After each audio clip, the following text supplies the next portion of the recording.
नमस्कार, मैं स्वतंत्र कुमार और आप सभी का स्वागत करता हूं आपके अपने चैनल शॉर्ट हैंड टीम पर। तो दोस्तों, आज के इस वीडियो में दैनिक जागरण के संपादकीय से 468 शब्दों के डिक्टेशन को हम लोग लेने वाले हैं। इसे हम 3 अलग अलग स्पीड में लेंगे। पहली बार में 70 की स्पीड में, दूसरी बार में 80 की स्पीड में, तो तीसरी और आखिरी बार में इसी डिक्टेशन को हम लोग 90 की स्पीड में लेने वाले हैं। अगर आपको इस डिक्टेशन के पीडीएफ की ज़रूरत है तो आप हमारे टेलीग्राम ग्रुप को ज्वाइन कर सकते हैं। लिंक इसी वीडियो के ठीक नीचे डिस्क्रिप्शन बॉक्स में आपको मिल जाएगा। तो 70 की स्पीड में आपका डिक्टेशन स्टार्ट होगा 5 सेकंड के बाद। तब तक के लिए आप रेडी रहें।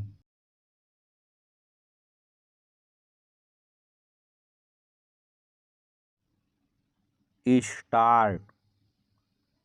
भारत सरकार ने कनाडाई नागरिकों को वीज़ा देने पर अस्थायी रूप से रोक लगाने के साथ यह जो कहा कि कनाडा खालिस्तानी आतंकियों के लिए शरणगाह बन गया है, वह एक यथार्थ है।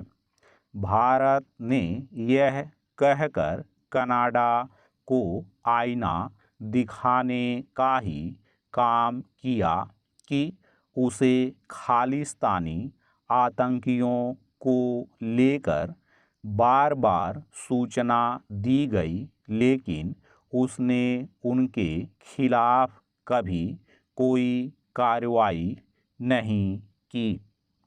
वास्तव में इसी कारण कनाडा में खालिस्तानी आतंकी बेलगाम हो रहे हैं।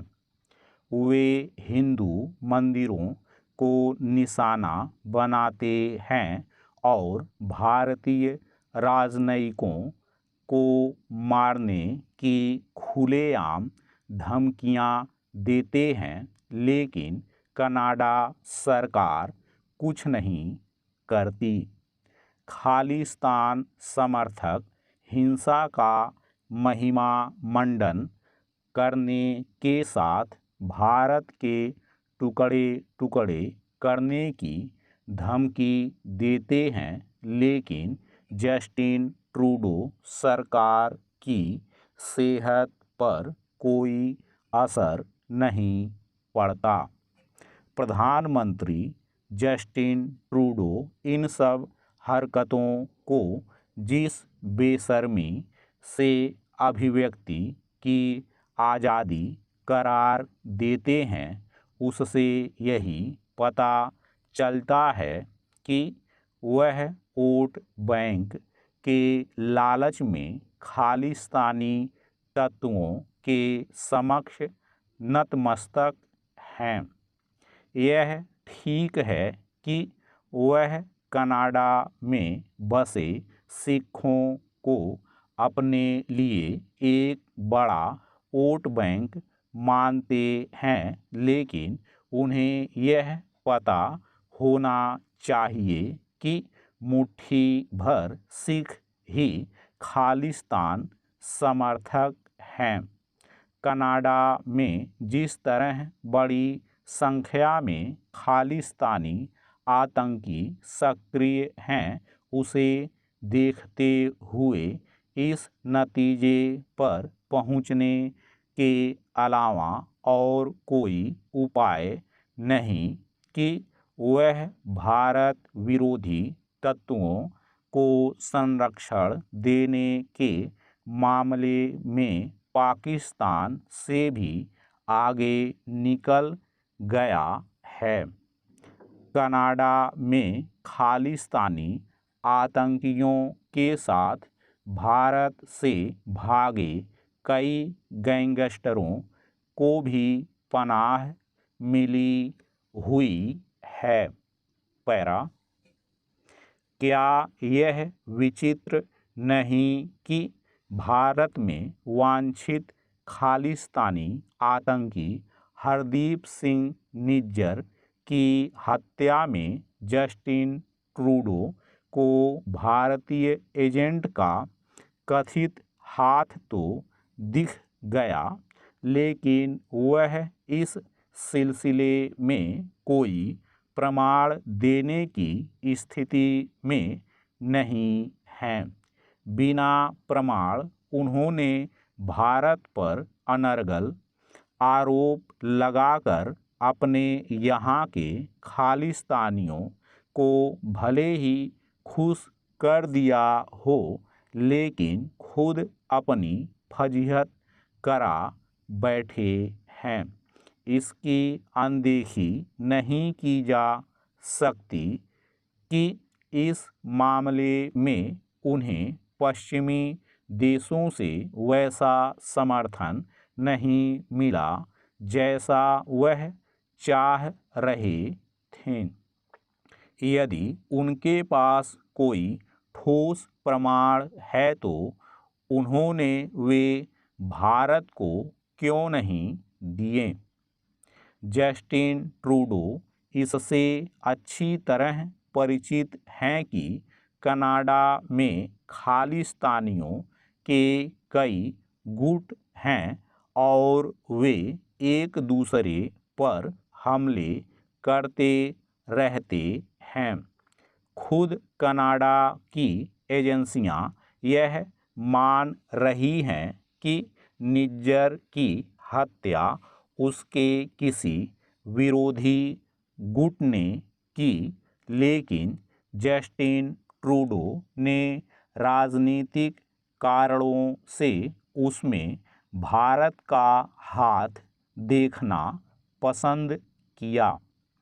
ऐसा लगता है कि उन्होंने भारत को हल्के में ले लिया और यह भूल गए कि नरेंद्र मोदी के नेतृत्व वाला भारत बदल गया है और अब वह किसी भी देश की बेजा बात सुनने के लिए तैयार नहीं। उन्हें भारत से खरी खोटी सुनने को मिल रही तो इसके लिए वह स्वयं जिम्मेदार हैं। स्टॉप। दोस्तों, इसी डिक्टेशन को दूसरी बार में हम लोग 80 की स्पीड में लेंगे और आपका समय स्टार्ट होगा 5 सेकंड के बाद। तब तक के लिए आप रेडी रहें।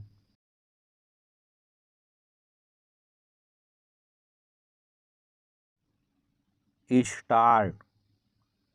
भारत सरकार ने कनाडाई नागरिकों को वीज़ा देने पर अस्थायी रूप से रोक लगाने के साथ यह जो कहा कि कनाडा खालिस्तानी आतंकियों के लिए शरणगाह बन गया है, वह एक यथार्थ है।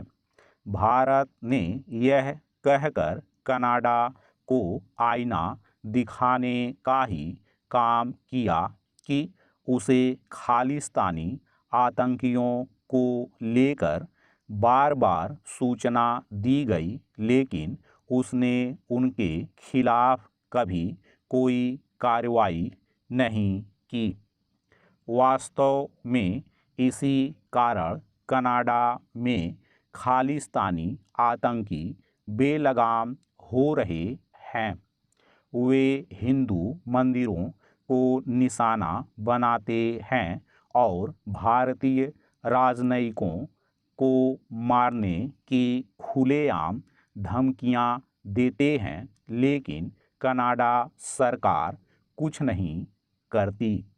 खालिस्तान समर्थक हिंसा का महिमा मंडन करने के साथ भारत के टुकड़े टुकड़े करने की धमकी देते हैं, लेकिन जस्टिन ट्रूडो सरकार की सेहत पर कोई असर नहीं पड़ता।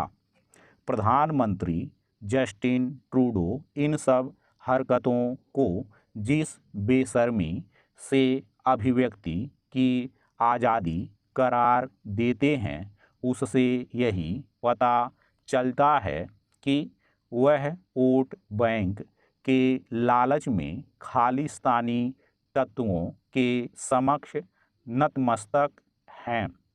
यह ठीक है कि वह कनाडा में बसे सिखों को अपने लिए एक बड़ा वोट बैंक मानते हैं, लेकिन उन्हें यह पता होना चाहिए कि मुट्ठी भर सिख ही खालिस्तान समर्थक हैं।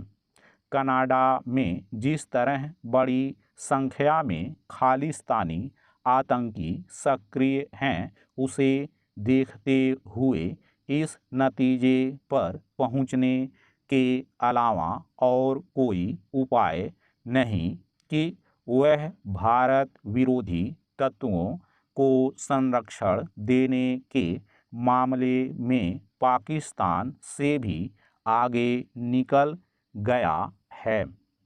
कनाडा में खालिस्तानी आतंकियों के साथ भारत से भागे कई गैंगस्टरों को भी पनाह मिली हुई है। पैरा, क्या यह विचित्र नहीं कि भारत में वांछित खालिस्तानी आतंकी हरदीप सिंह निज्जर की हत्या में जस्टिन ट्रूडो को भारतीय एजेंट का कथित हाथ तो दिख गया, लेकिन वह इस सिलसिले में कोई प्रमाण देने की स्थिति में नहीं हैं। बिना प्रमाण उन्होंने भारत पर अनर्गल आरोप लगाकर अपने यहाँ के खालिस्तानियों को भले ही खुश कर दिया हो, लेकिन खुद अपनी फजीहत करा बैठे हैं। इसकी अनदेखी नहीं की जा सकती कि इस मामले में उन्हें पश्चिमी देशों से वैसा समर्थन नहीं मिला जैसा वह चाह रहे थे। यदि उनके पास कोई ठोस प्रमाण है तो उन्होंने वे भारत को क्यों नहीं दिए?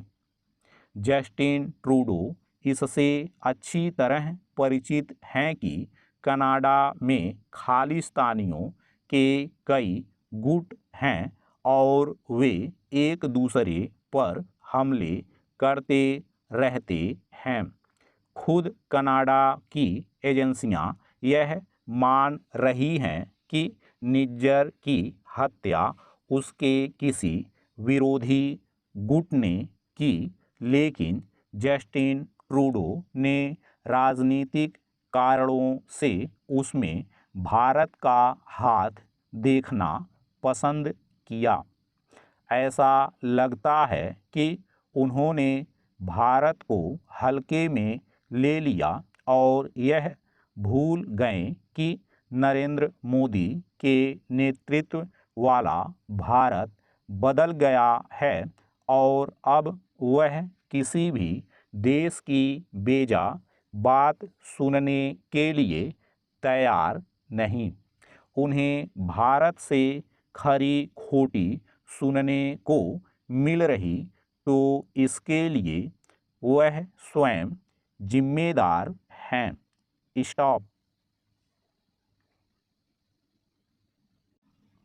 दोस्तों, तीसरी और आखिरी बार में इसी डिक्टेशन को हम लोग 90 की स्पीड में लेने वाले हैं और आपका समय स्टार्ट होगा 5 सेकेंड के बाद। तब तक के लिए आप रेडी रहें।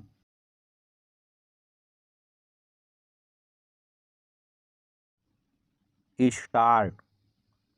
भारत सरकार ने कनाडाई नागरिकों को वीज़ा देने पर अस्थायी रूप से रोक लगाने के साथ यह जो कहा कि कनाडा खालिस्तानी आतंकियों के लिए शरणगाह बन गया है, वह एक यथार्थ है। भारत ने यह कहकर कनाडा को आईना दिखाने का ही काम किया कि उसे खालिस्तानी आतंकियों को लेकर बार बार सूचना दी गई, लेकिन उसने उनके खिलाफ कभी कोई कार्रवाई नहीं की। वास्तव में इसी कारण कनाडा में खालिस्तानी आतंकी बेलगाम हो रहे हैं।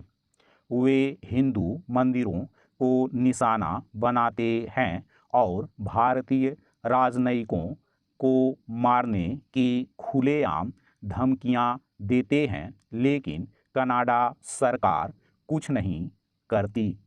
खालिस्तान समर्थक हिंसा का महिमा मंडन करने के साथ भारत के टुकड़े टुकड़े करने की धमकी देते हैं, लेकिन जस्टिन ट्रूडो सरकार की सेहत पर कोई असर नहीं पड़ता। प्रधानमंत्री जस्टिन ट्रूडो इन सब हरकतों को जिस बेशर्मी से अभिव्यक्ति की आज़ादी करार देते हैं, उससे यही पता चलता है कि वह वोट बैंक के लालच में खालिस्तानी तत्वों के समक्ष नतमस्तक हैं।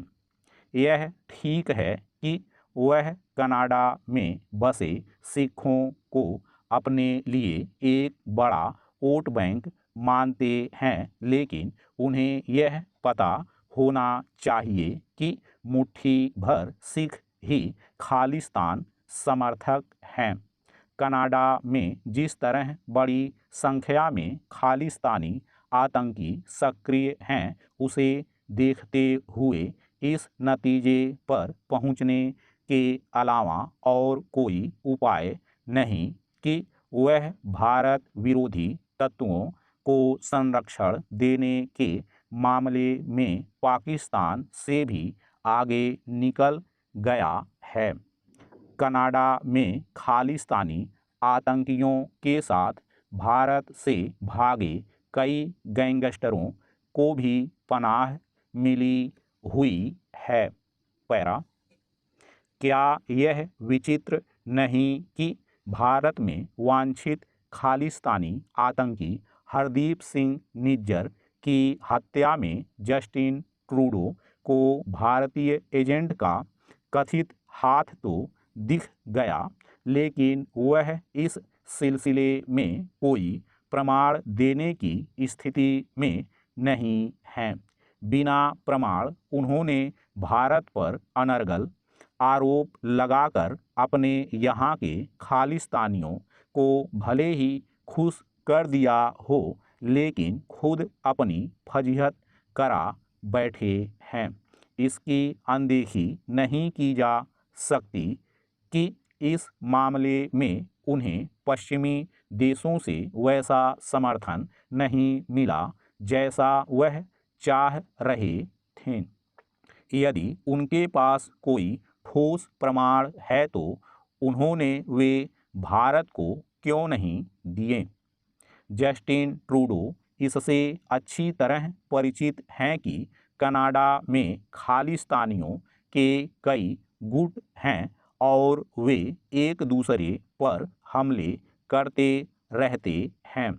खुद कनाडा की एजेंसियां यह मान रही हैं कि निज्जर की हत्या उसके किसी विरोधी गुट ने की, लेकिन जस्टिन ट्रूडो ने राजनीतिक कारणों से उसमें भारत का हाथ देखना पसंद किया।